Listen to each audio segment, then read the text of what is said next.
Hello everyone. I welcome each one of you to my channel Econopatsala. And in the last week, we started with our macroeconomic sessions for the beginners.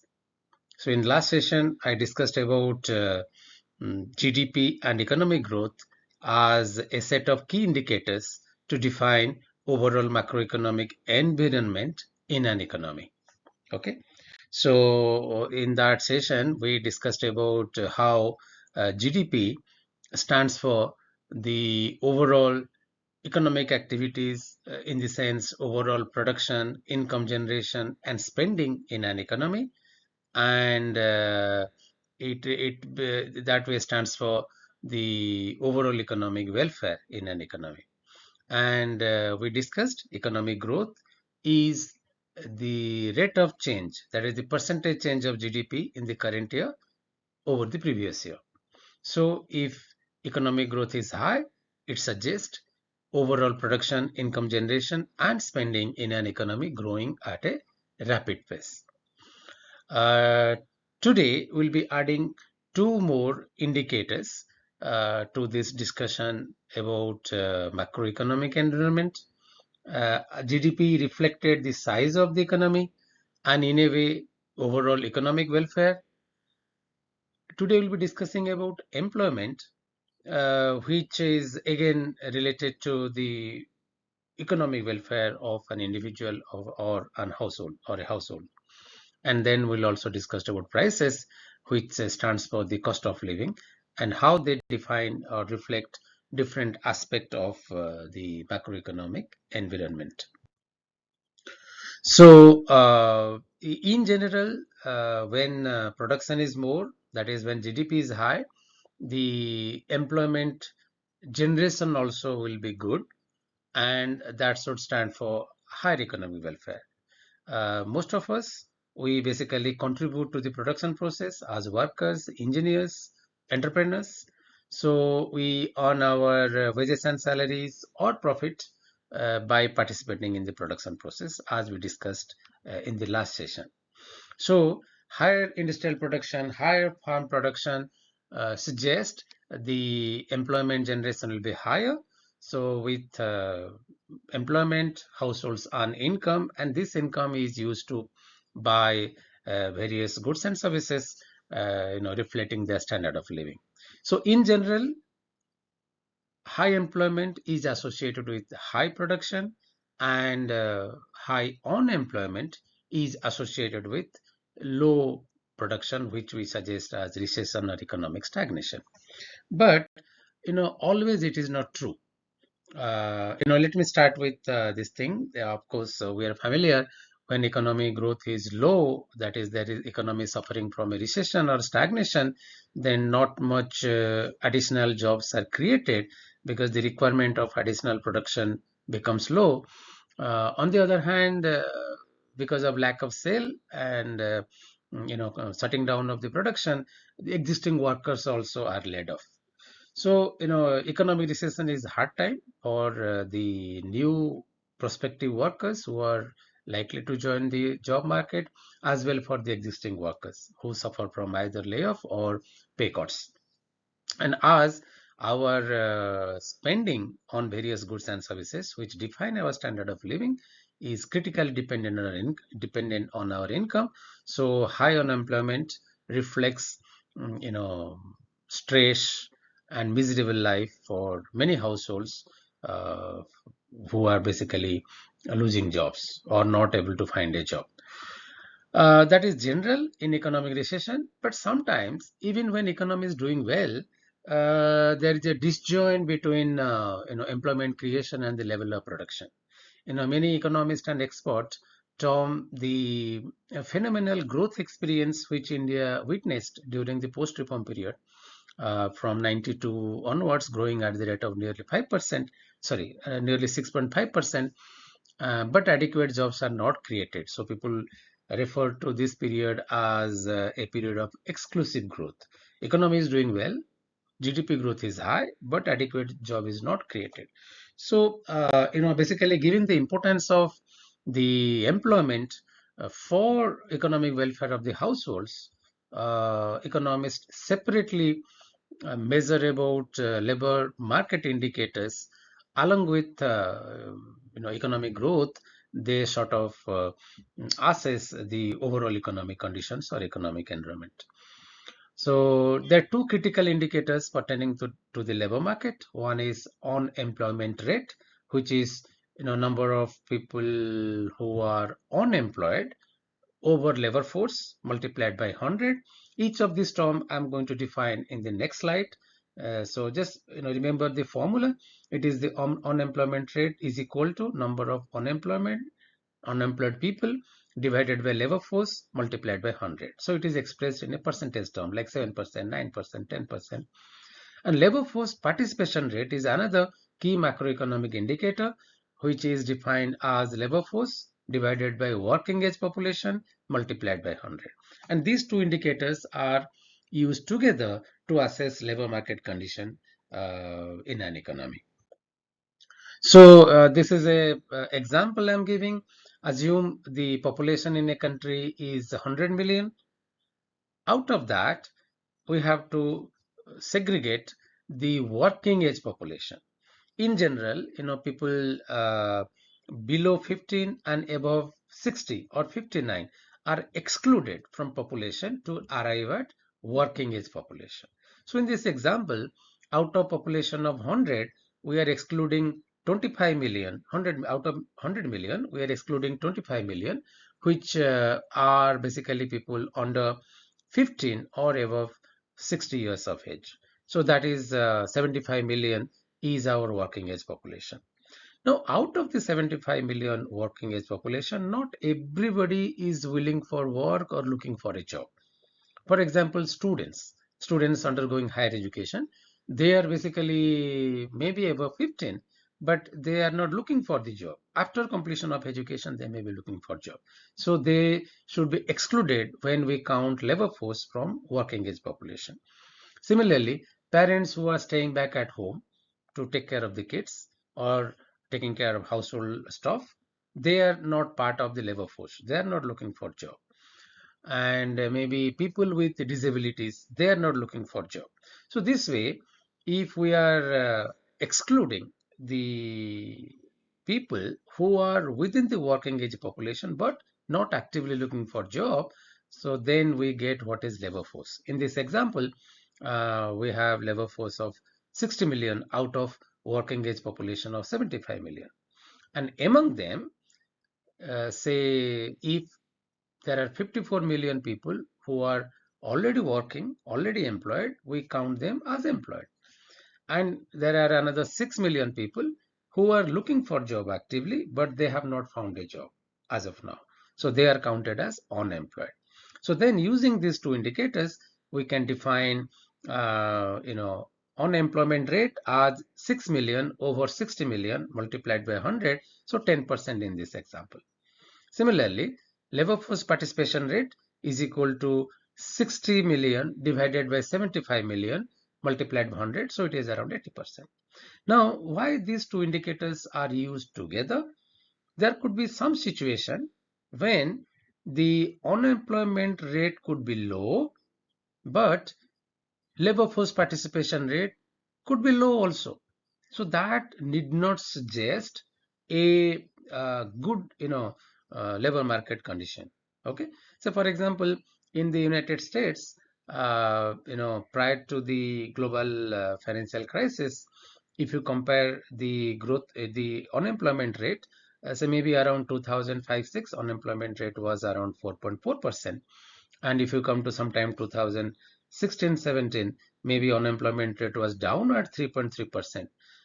So maybe erroneously that will be suggesting that labor market conditions have improved. But if you compare labor force participation rate, then labor force participation rate was lower post global financial crisis, that is around say 2012-18, compared to pre-global financial crisis, say around 2005 or 6. So lower labor force participation rate suggests there are many people who might have looked for a job for quite some time, they didn't get it, so they became discouraged and they are no more looking for a job, so they are not part of labor force at present. So if labor force participation rate is low, which suggests now lesser people are looking for job, that may not be a good indicator for the labor market conditions. So we use labor force, unemployment rate along with labor force participation rate to sort of info about the current market situations, labor market situations. So this way, employment is important, and if unemployment rate is high, that suggests the conditions for most of the households are not good. They are not earning income, so they will not be able to maintain their standard of living. So their economic welfare suffers. So this is some data for India, which I have drawn from Center for Monitoring Indian Economy. As you can see, compared to 2024, in mid 2025, the unemployment is low, suggesting the labor market conditions have improved. So more people are getting job among who are looking for a job. So if this is associated with economic growth, it is good. Higher economic growth, it is good.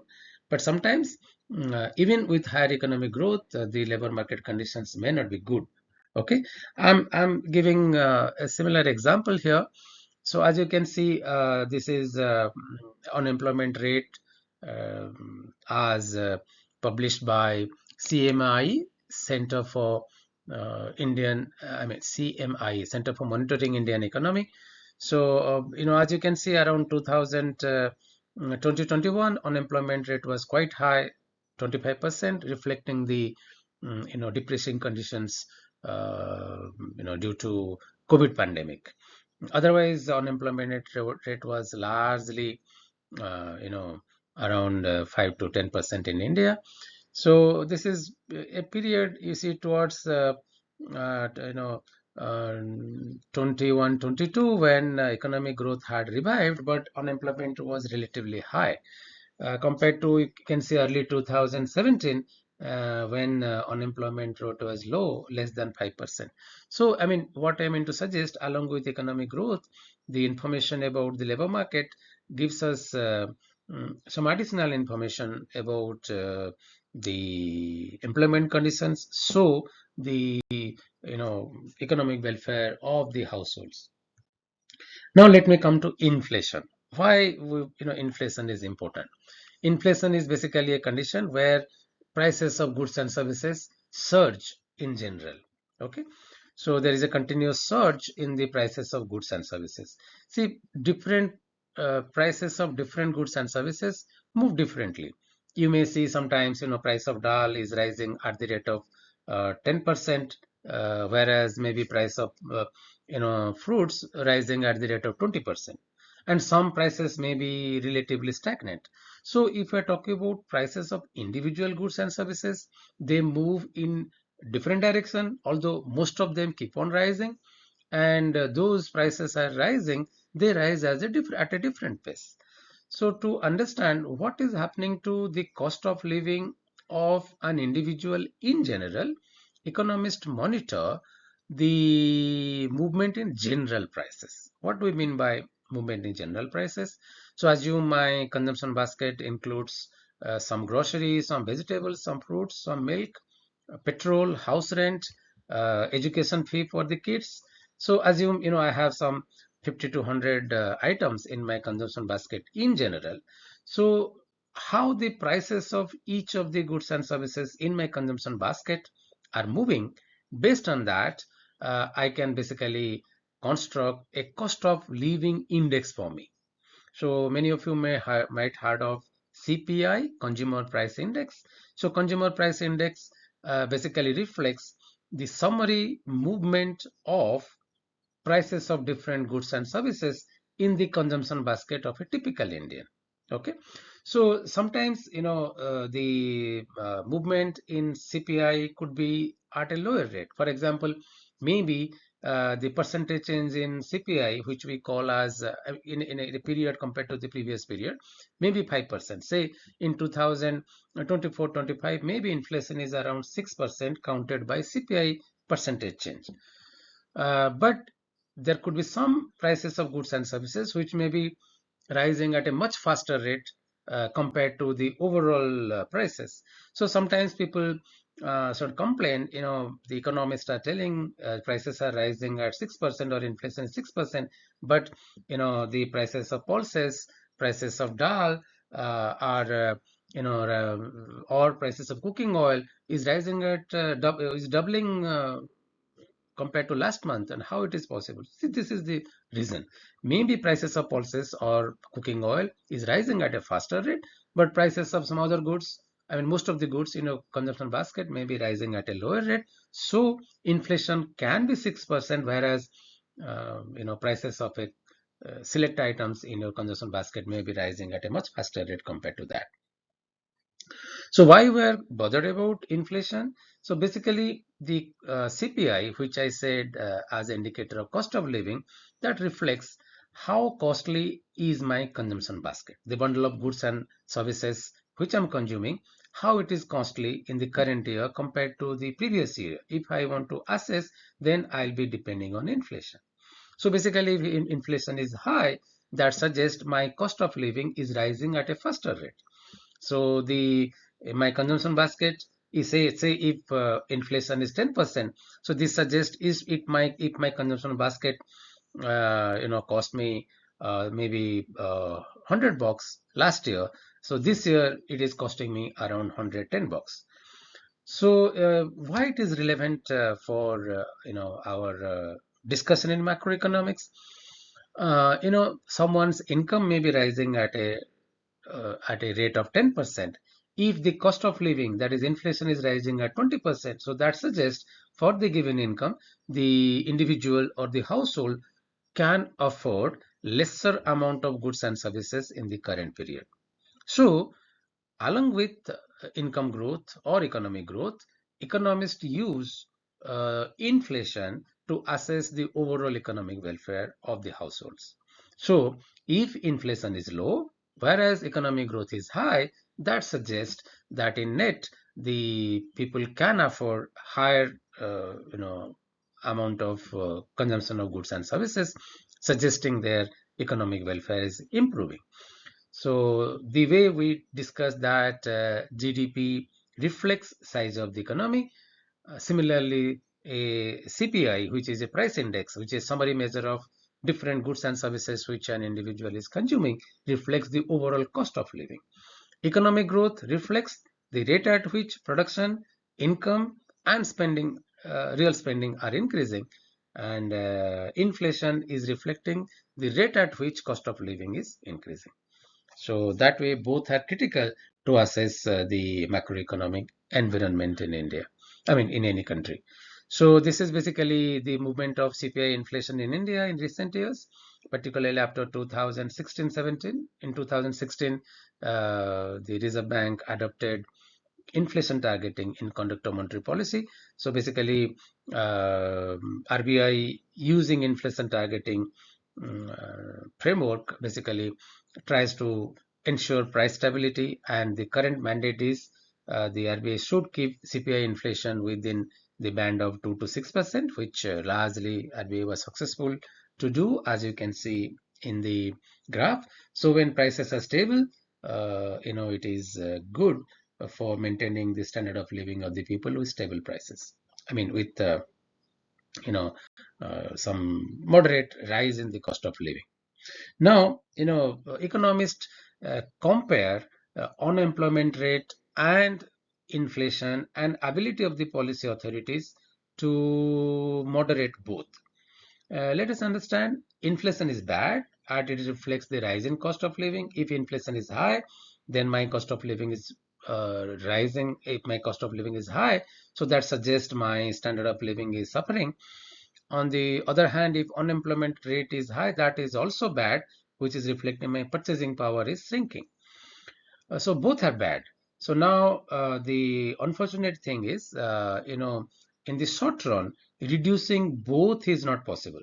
So if the government or the policy authorities try to reduce unemployment rate, so then the demand for labor is more. I mean, employment is more, and then the wage rate will be rising at a faster rate. So given that the wage bill is a significant component of the overall cost of production, so rise in wage will be reflecting in the price of the goods and services, so inflation will be high. So in short run, the government has to, or the policy authorities have to take a call. So if they want to reduce unemployment, they have to ready to face higher inflation. And if they want to reduce inflation, they should be ready to sacrifice some amount of employment. So there is a trade-off which the policy authorities, particularly monetary policy authorities, has been struggling to manage. But in recent years, particularly there has been some sort of revision in the thinking that in the long run this trade-off doesn't exist. I think when we'll have a talk about monetary policy, we'll be discussing about it. So the basic point is both inflation and unemployment are bad, and the government try to reduce both of them, balancing the trade-off between inflation and unemployment. So, some economists construct misery index, which basically take into account both the inflationary and employment situation in a country.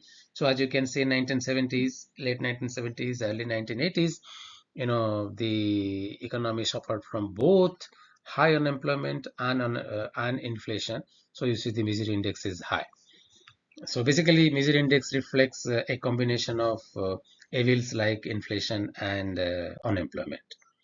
Now, so the inflation is not only matter for the cost of living of individuals, it has also implication for overall economic growth. So there is a sort of non-linear relation between inflation and economic growth. This basically reflected in the graph before you. I have tried to basically collect data from Indian economy on WPI inflation from 51-52, as well as economic growth of Indian economy from 51-52. First, I have segregated different years in terms of inflation as plotted in the x-axis. I have collected all those years in which inflation was in between 0 to 3%, and those years for which inflation was between 3 to 6%, so on and so forth. Then for each group, I have calculated what is the average economic growth for that period. So for example, for all those years when inflation was in between 0 to 3% in India, this is the WPI inflation, wholesale price index inflation, average economic growth was 5.4%. And for those years in which inflation was in between 3 to 6%, their average economic growth is 5.8%. So this way, you can see as inflation exceeded 9%, the average economic growth had fallen from 6.1 to 4.8. And for the highest group of inflation, the that is above 12%, the average economic growth is 2.6. So this suggests that high inflation in particular, is harmful for economic growth. So given this complex relation between inflation and economic growth, and the adverse implication of high inflation for the standard of living of the households, these are critical sort of variables or macroeconomic indicators which are used to assess current economic environment. So now, thank you for hearing me. And if you have queries or questions, you may please post in my email ID given here, econpatsala@gmail.com, and I'll be happy to respond to your question. Hope this video is useful for you. Thank you.